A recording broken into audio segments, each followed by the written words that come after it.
Right, welcome to Breathwork and Lymphatic Wellness class number 4. And the name of this class is Inspire and Energize. And I really want to bring you some information that I hope will both inspire and energize you. And it's kind of a double meaning for the word inspire, because we're also going to be looking at breathing in inspiration. So let's look at what we're going to do in class. But first, who am I? My name is Kathleen Helen. I'm a lymphedema therapist. I'm also board certified in therapeutic massage and bodywork, as well as a health coach and yoga teacher. And I'm also the author of Stress Reduction for Lymphedema and Mindful Strategies for Adults with Adverse Childhood Experiences. Both of these books are available in paperback on Amazon. So what are we going to explore in class today? We're going to learn about the importance of nasal breathing, and I'm a huge nasal breathing advocate.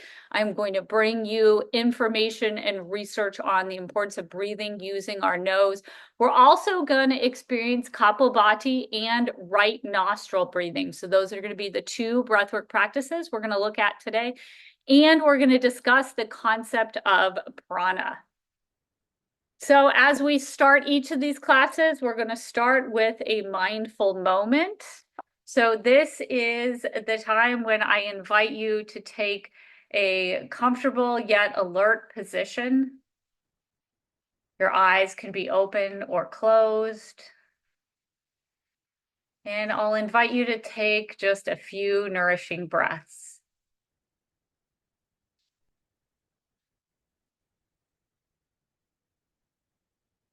So I'll invite you to bring to mind the topics of today's class that I just mentioned. Is there anything in these topics that excites you? What are some questions you might already be thinking about in these topics? Have you experienced Kapalbati? Have you experienced nostril breathing? Do you know a little bit about the science behind nostril breathing? Are you interested to learn more? And what are some questions that you might have about the topics that we are going to look at today?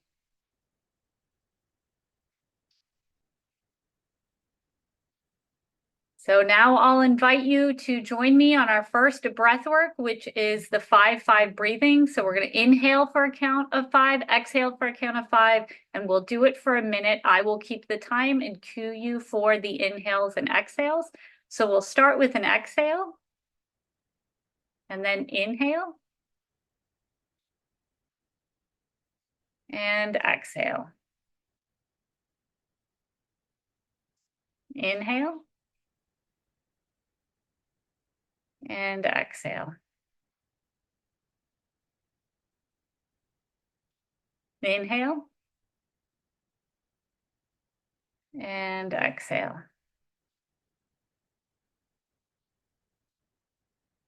Inhale and exhale.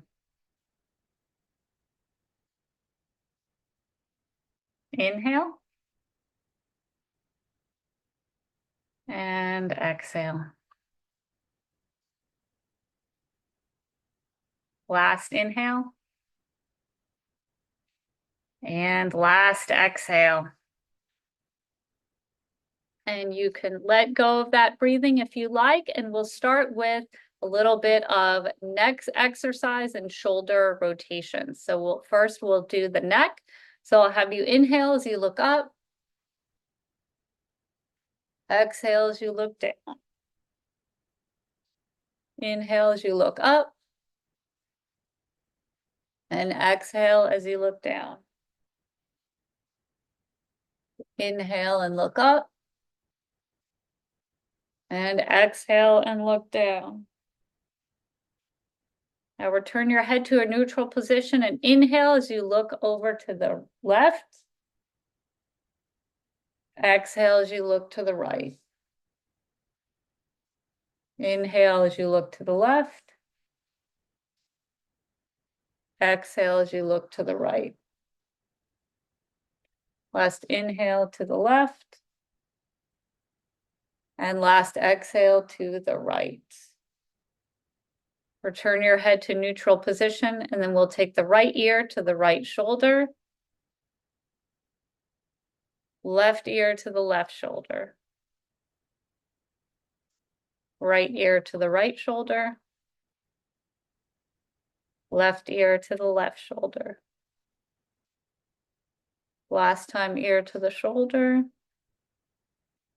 And to the opposite shoulder. Return your head to neutral position. We'll take our hands on the tops of our shoulders and then shoulder rolls up and back.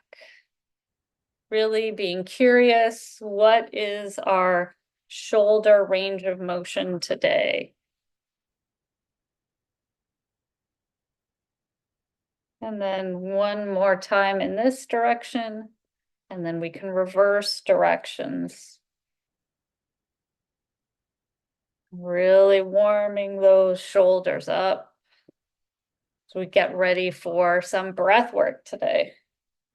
And one more time in this direction, and then we can let go of that movement, place our hands on our thighs. And now I'm going to talk to you about the general cautions for these classes.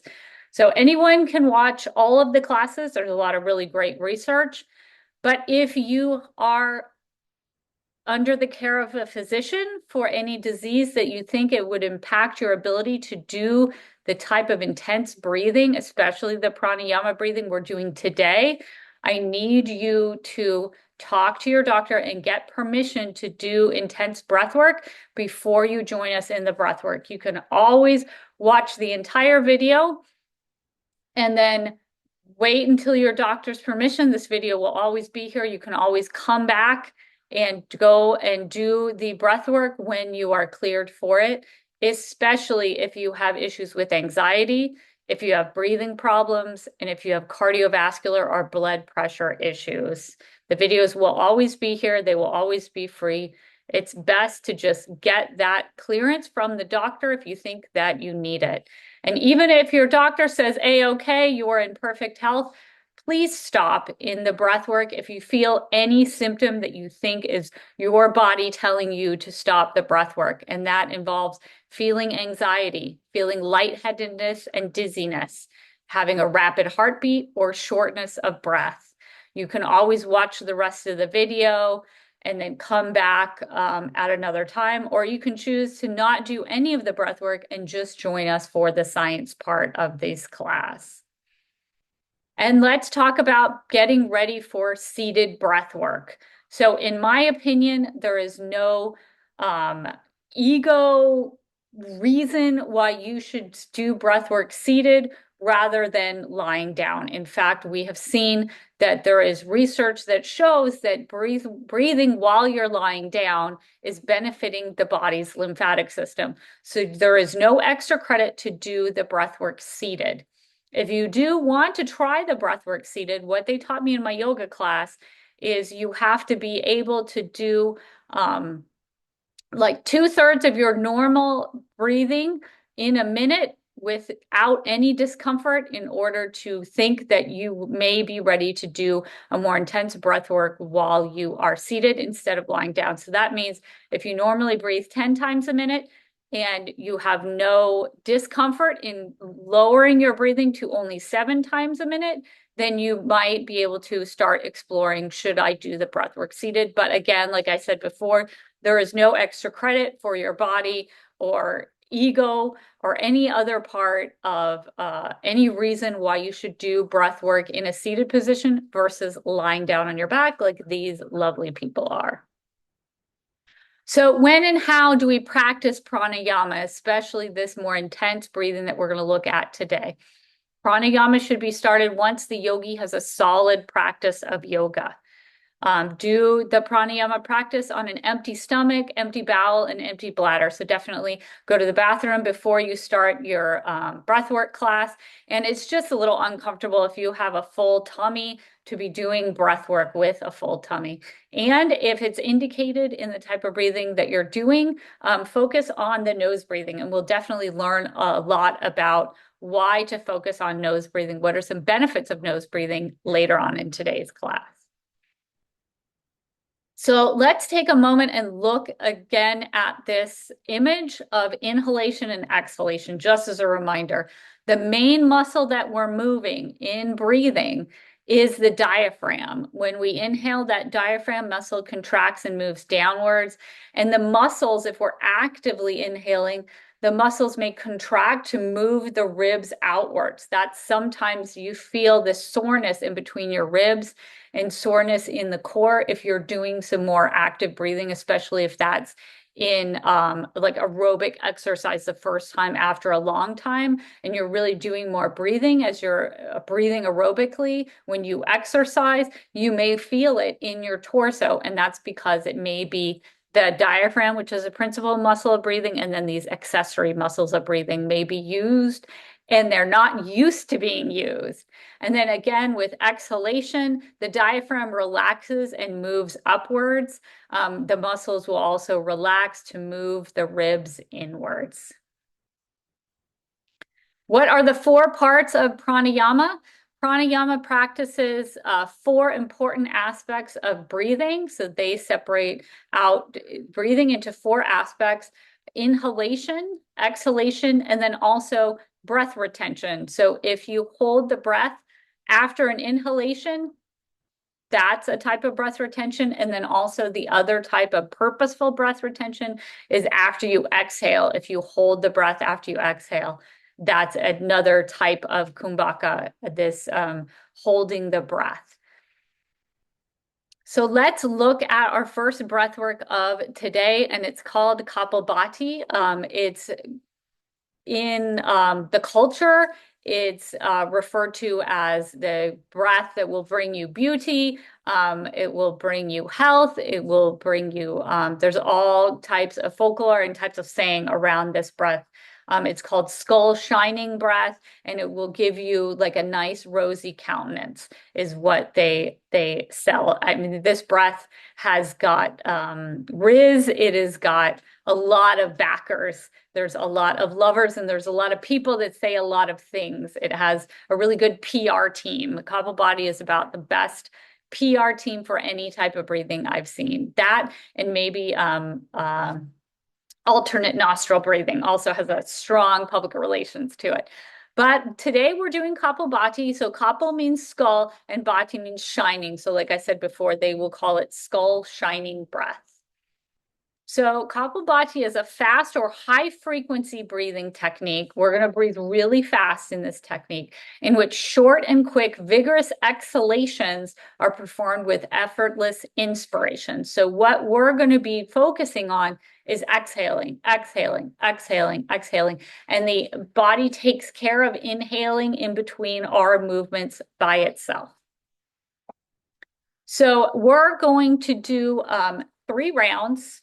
And what is going to happen, I'll explain it and then we'll start doing it.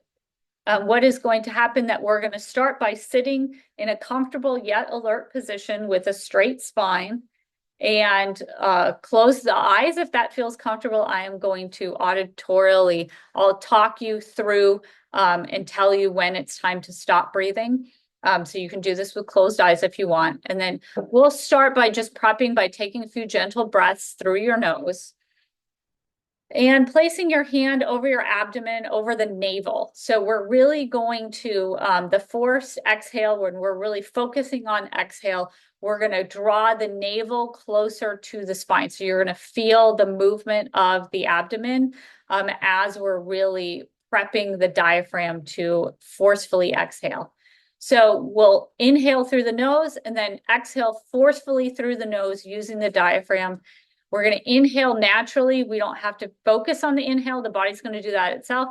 We're just going to focus on exhaling forcefully about 1 time per second. Exhale, exhale, exhale, exhale, as many times as it is comfortable. And as you do this and kind of build stamina to it, you can notice that you're breathing more times per minute, but we're going to take it pretty slow. And I want you to take it at your own pace for this first couple times to do it.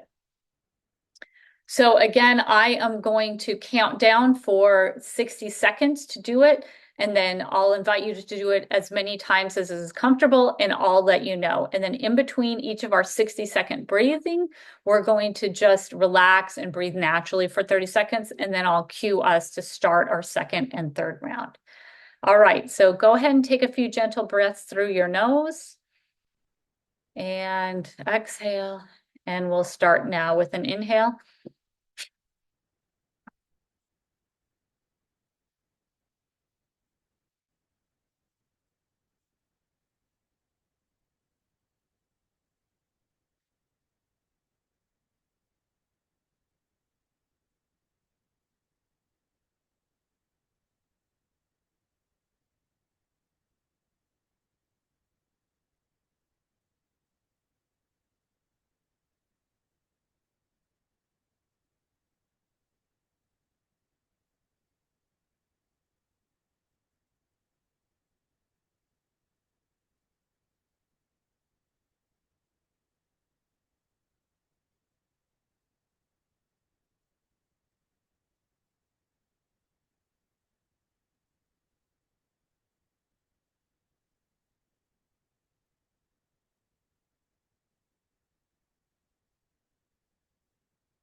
Okay, and go ahead and relax. Let that go and relax for 30 seconds.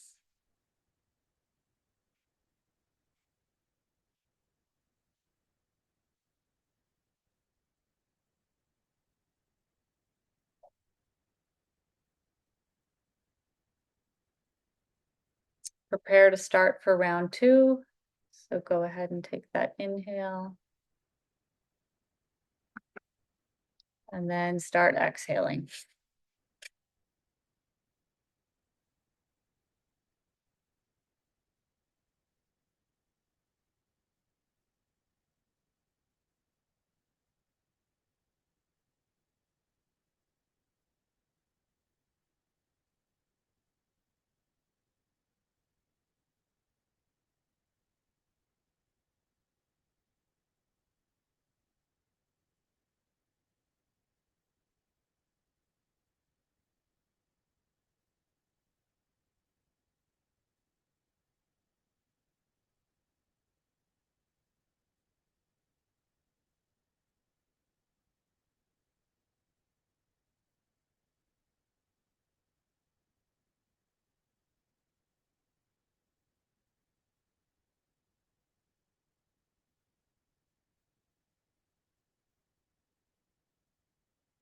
And relax. So the beginning of our second 30-second relaxation.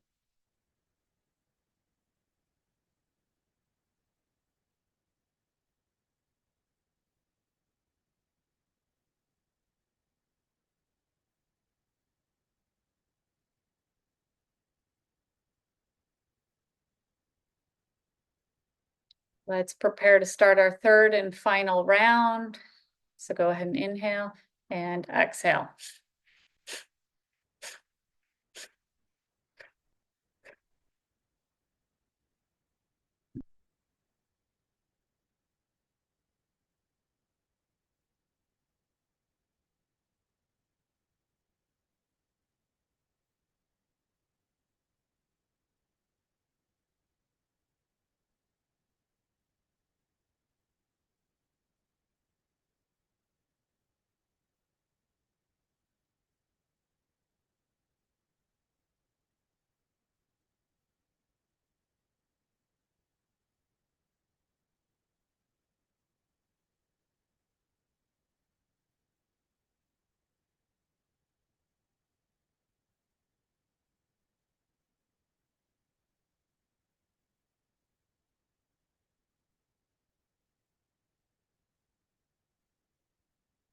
And relax. This is our 30-second cool down. And feel free to take a few deep breaths through the nostrils.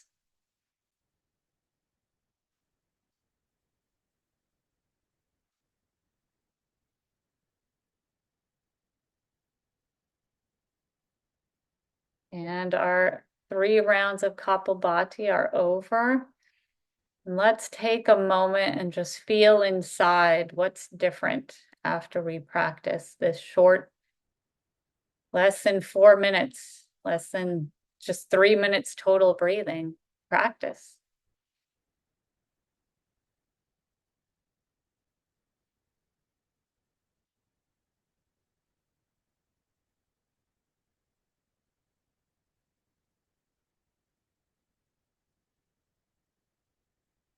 How do we feel physically? How do our muscles feel? Is there tension, reduction of tension? Is there warmth in the abdomen from using our muscles? How do we feel emotionally? Are we buzzing with thoughts? Are we a little more clear than before the practice?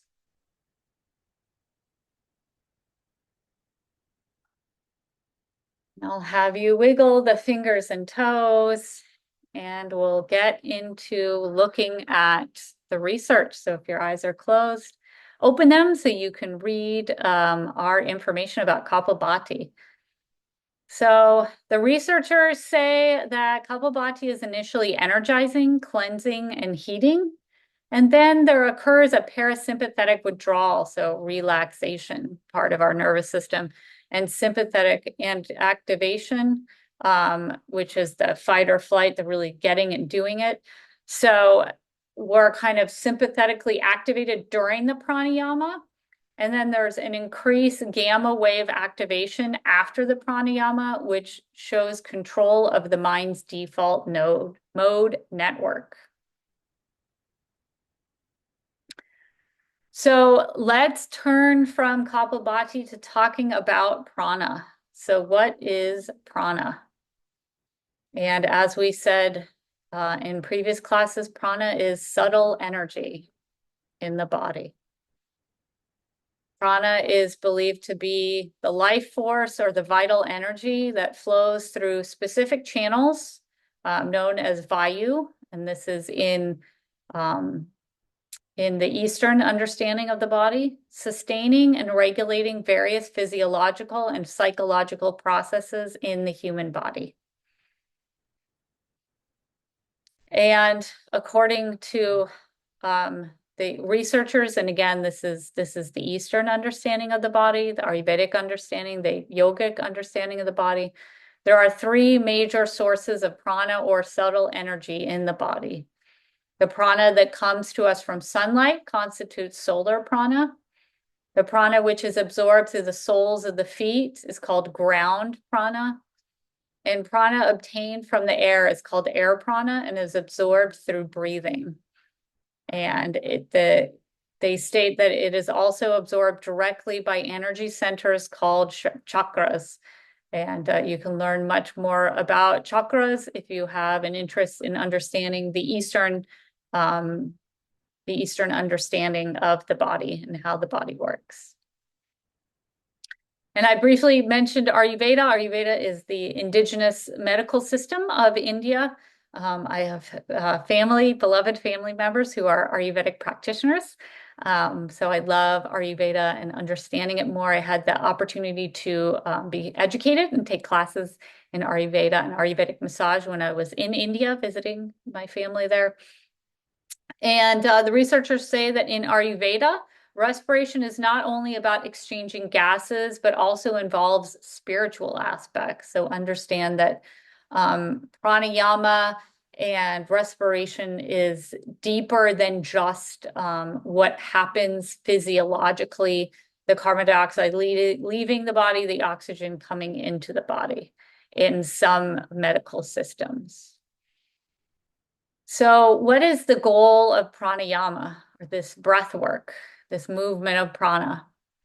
Pranayama can help remove the covering on the inner illumination, allowing the mind to enter the field of dharana, a higher practice of yoga that helps to concentrate mental energies on inward activities.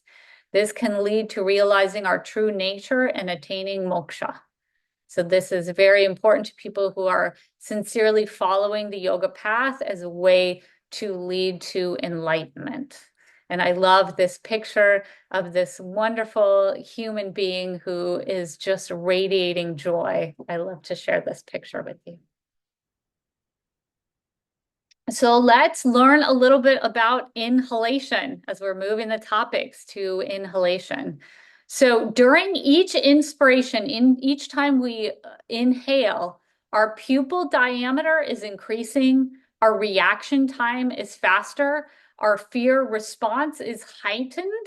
Kind of like when I see something, it's that inhale, and that may be because our body knows is as we inhale, we're looking, and our ability to look outside ourselves is increased with the inspiration.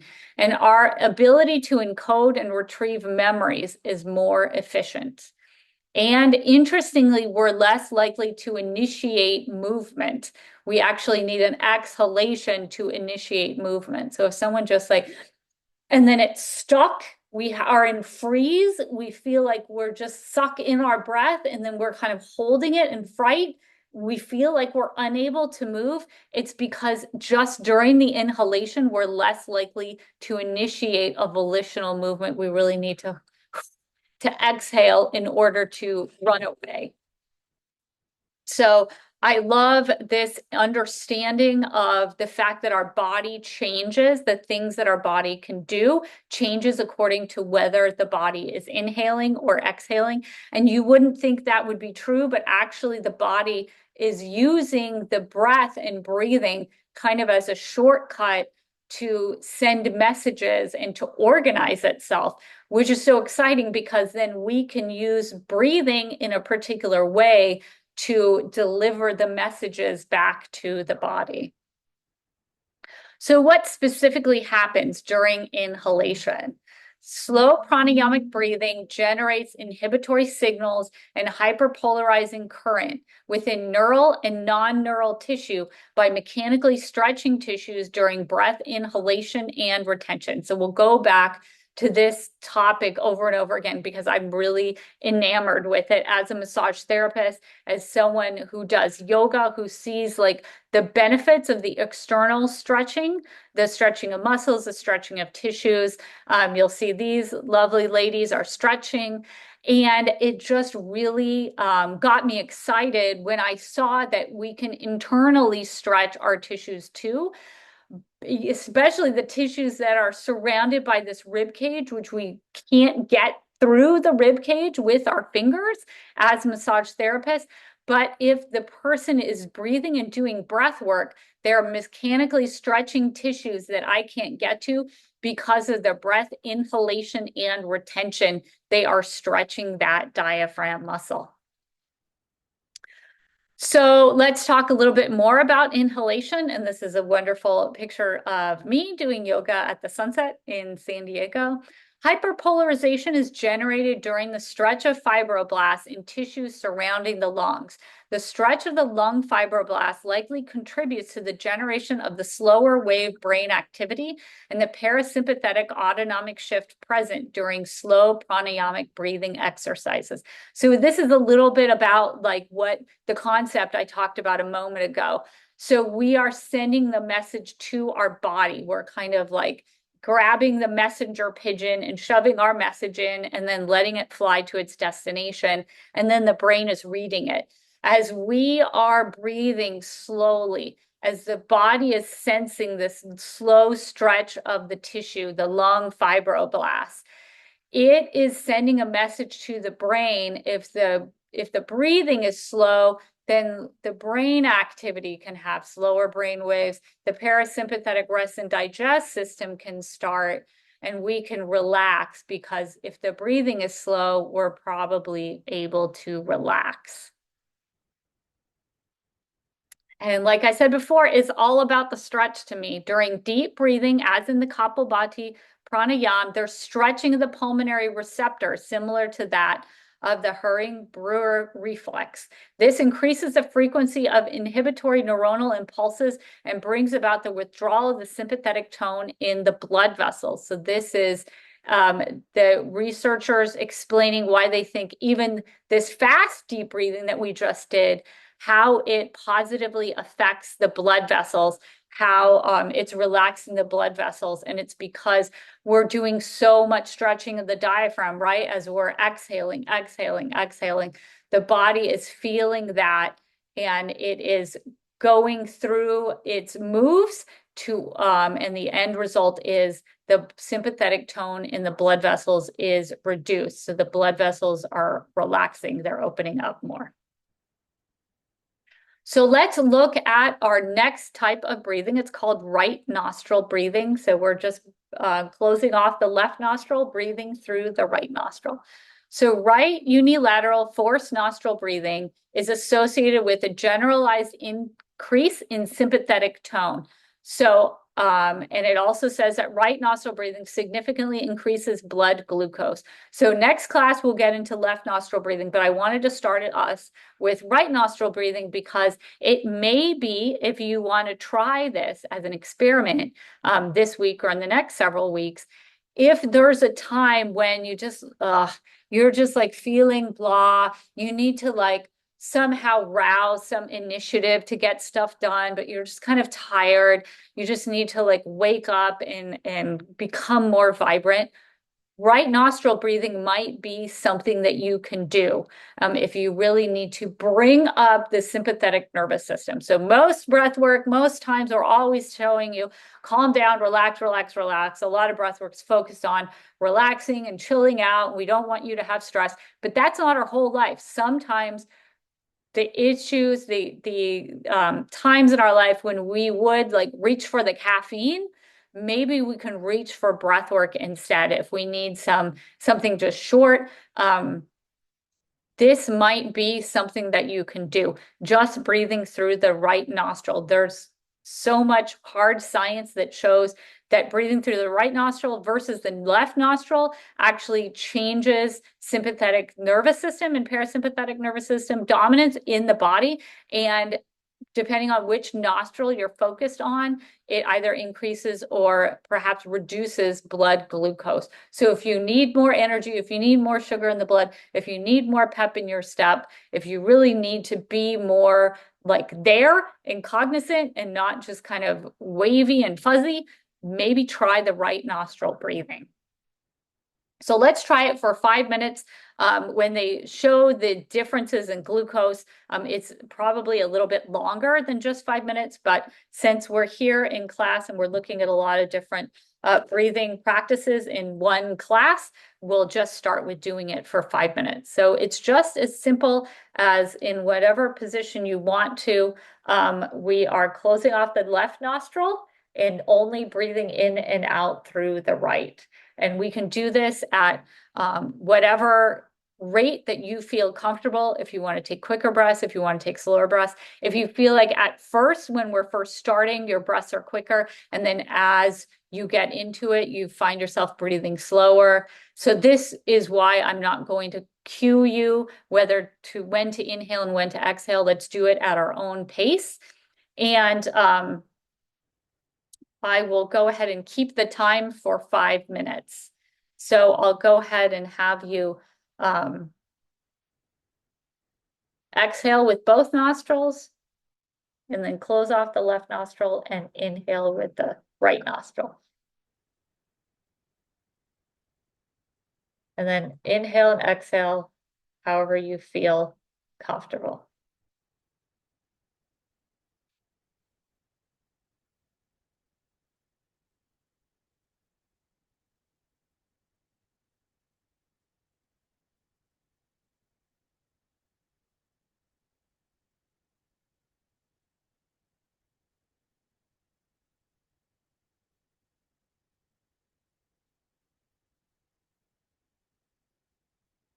Check that your not pushing your nose too hard. It's just gentle enough to close the nostril off. The lady in the lower picture is kind of closing her nostril a little bit too hard, bending it. You really don't need to bend and push into the septum to do this type of breathing.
If your hand is getting tired, you can switch to the other hand.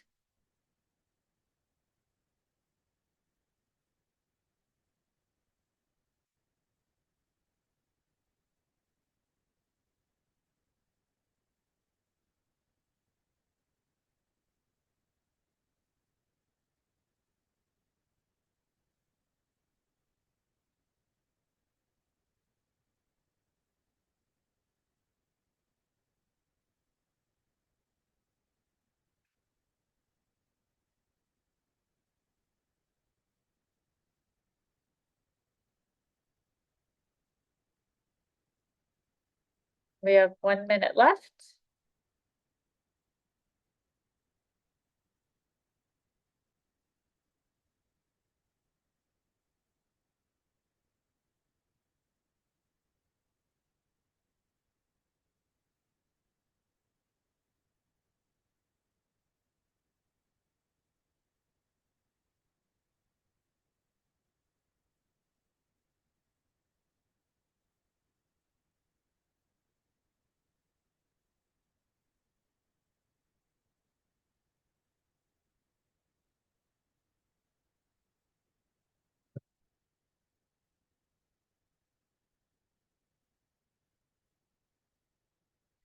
Fifteen seconds.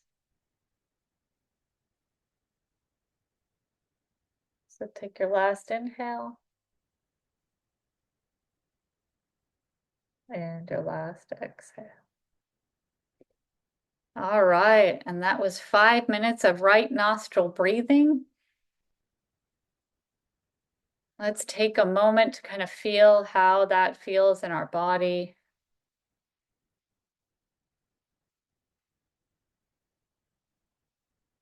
Do you feel more focused and alert?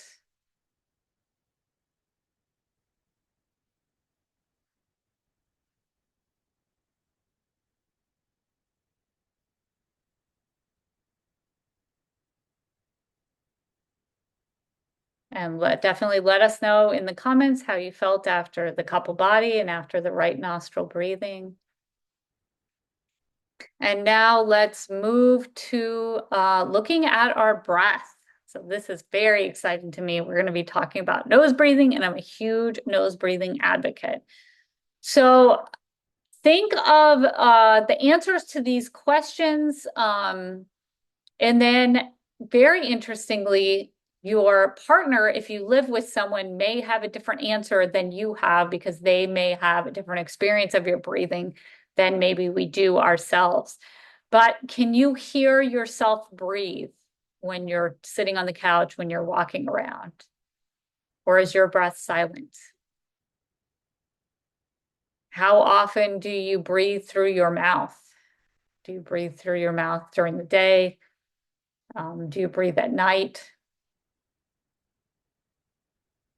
And that might be, you might feel like you have dry mouth. You wake up with a dry mouth and bad breath. Does your nose get stuffed up a lot? Do you always have Kleenexes everywhere? Kleenex boxes everywhere?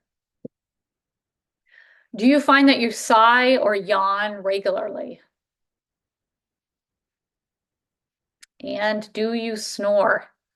And this might be, do you yourself know that you snore? Are you still, like my father was all his life, playfully, jokingly, completely ignorant of your snoring, even though he was the worst snorer I've ever met in my life? And does your partner may have a different view of whether you snore or not? And these can be questions to ask yourself because you may be over breathing, breathing too much, or breathing through the mouth. So let's talk about the benefits of nose breathing. And you'll see that this study is at 10 years old. It's a decade old, so it's kind of frustrating if anyone doesn't know the benefits of nose breathing because we've had the evidence for quite some time. It's something I'm very confident of sharing with people. It is nothing new to science. So when you use the nose, it warms, moistens, and filters the air. The nose traps large particles with the nose hairs and small particles via our mucous membranes. The nose facilitates inhalation of nitrous oxide, which is a vasodilator. It dilates the vessels, and a bronchodilator, it dilates the lung tissue. And that increases oxygen transport throughout the body. So nose breathing helps us to get the oxygen to the body. It regulates, slows the airflow because of the nose's intricate structures. And we know that if you just gulp in a big breath with your mouth, you're getting a lot more breath in, and you can become dysregulated with the amount of breath that you have versus nose breathing. Nose breathing, it's easier for people to use their diaphragm if they're breathing in through their nose. It promotes activity of the parasympathetic nervous system, that relaxation part of the nervous system, which calms and relaxes the body, slows the breathing and the heart, promotes digestion. So nose breathing right after eating is a good idea, a good form of pranayama as well. It allows a correct position of the tongue, which should be by the upper palate, and the lips, which should be together, which assists in formation of the natural dental arches and straight teeth. And if you want to do some research on the internet, you can see the effects of mouth breathing on the jaw and on the face structure and on the dentition. And last but not least, Ruth shares with us, it reduces the likelihood of snoring and apnea at sleep, nose breathe. So what about carbon dioxide? It is not the evil thing that we just try to breathe out as fast as possible in order to get the nutritious oxygen back in. The body, to give oxygen actually to the cells, needs carbon dioxide. So let's take the scandal out of loving carbon dioxide in our bodies.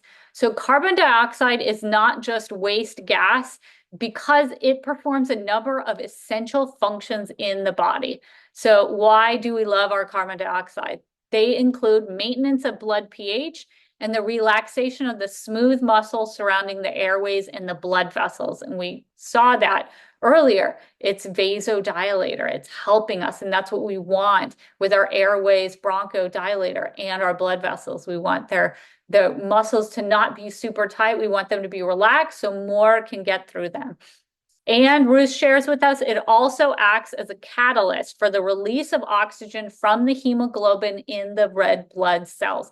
If we don't have enough carbon dioxide in our blood, the oxygen can't actually get into the cells that it needs to. So that's why we need to have carbon dioxide.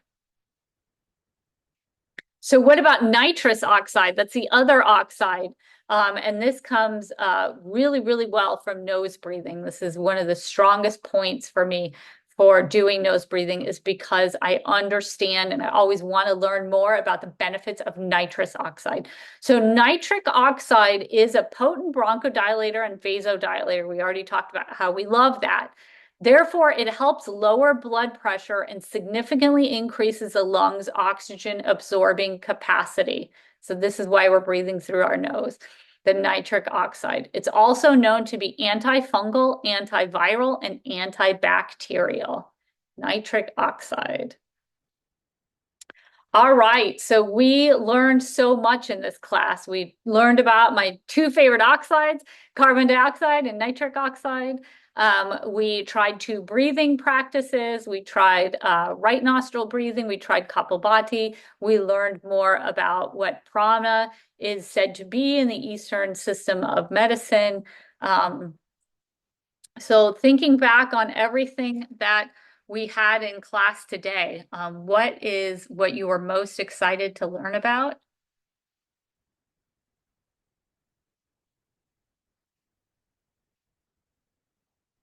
What is something that you want to learn more about and do some research online, PubMed, see more about?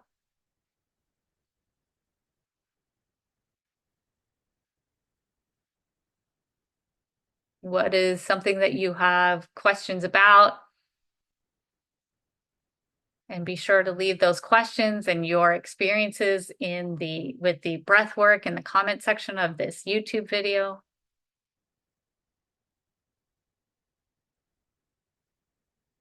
And what are some things that you're excited to share with somebody else? Are you excited to share Kapalbati or right nostril breathing with anyone, loved one, client, patient, friend?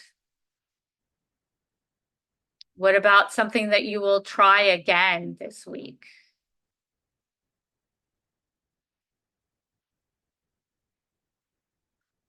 And what are some things that you're excited about and have questions as far as prana and more different types of breath work in our future classes?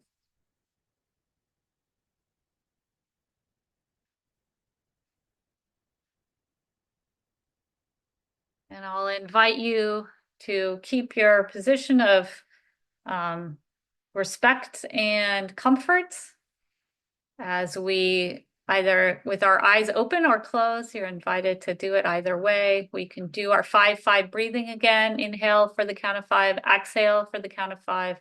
We'll do it for 1 minute and I'll keep the time for us. So we'll start with an exhale and then inhale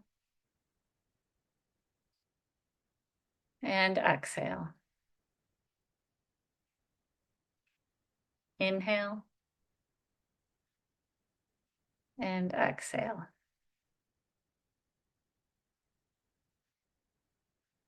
Inhale and exhale. Inhale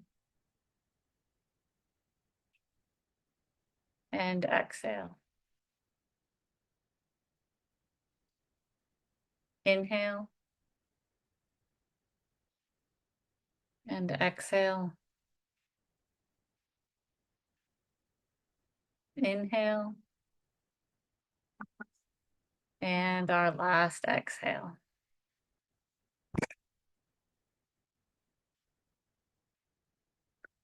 And we can let that go. And I will remind you that all 10 sessions of this breathwork and lymphatic wellness class are going to be here on my YouTube page.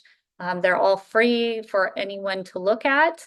And here are the resources that I shared today. And thank you very much for joining us today. I look forward to seeing you in the next lesson where we will practice the other nostril of left nostril breathing, and you'll be able to see the differences between breathing with the right nostril and the left nostril.